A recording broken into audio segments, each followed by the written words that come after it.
The Water of Madness. This is a story from Canada. Once upon a time, among the mountain crags of the Canadian Rockies, there lived a hunter named Ma.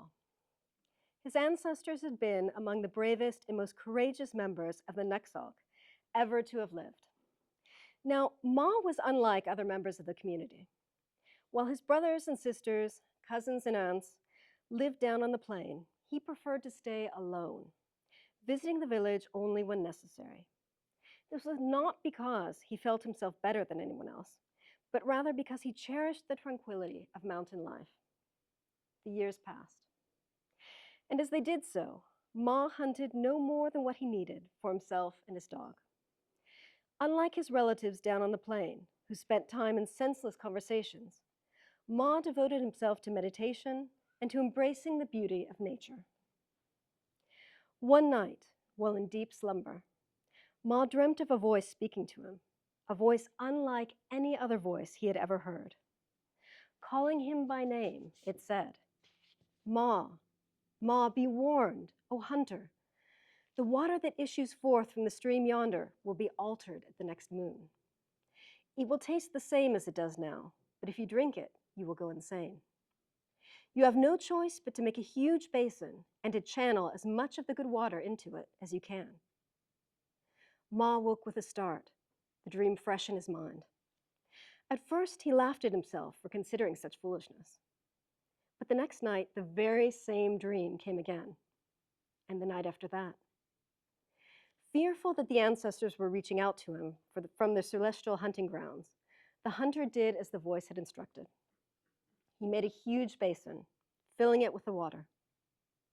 When this task was complete, Ma found himself wrestling with a dilemma: whether to tell his relatives down on the plain what was about to occur. He disliked their ways, but as he pondered it, blood was blood, and he had a duty to his kith and kin. So the next morning, Ma made his way down the mountainside and called all the villagers together. "At the next moon, the water that flows from the mountain up there is going to be altered," he cried. "Anyone who drinks from it will go insane. So you have to gather as much of the good water as you can and drink nothing else." The villagers listened, and then they howled with laughter, ridiculing the hunter. Enraged, he trekked back to his cabin on the mountain. Just as the dream had foretold, the water of the stream was indeed altered at the first sight of the new moon. Drinking from his enormous basin of good water, the hunter managed to live a life unchanged, unlike his relatives down in the village on the plain. They had not heeded his warnings and had all gone insane.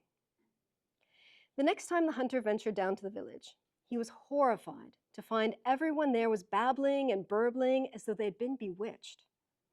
When he tried to speak to his relatives, they regarded him with consternation. "He's even odder than usual," they said. "Indeed, we're sure he's gone insane." Many months passed, and Ma continued to drink from the enormous basin of good water that he was hoarding. Yet as time slipped by, he found himself filled with a terrible sorrow. For he was the only person he knew who had not been afflicted by the mysterious change in the water. Months became years. And one day, unable to endure the sorrow any longer, the hunter went to his basin of good water and removed the stopper. Within a moment, its contents had vanished. Scooping a little of the altered water from the stream, he felt a change take place. But within a moment or two, he forgot about the good water and the bad water and about the dream. The next time he went down to the village on the plain, his relatives saw that he was acting like them. "We were worried about you," they said, "but it seems your state of madness has lifted, and you are sane once again."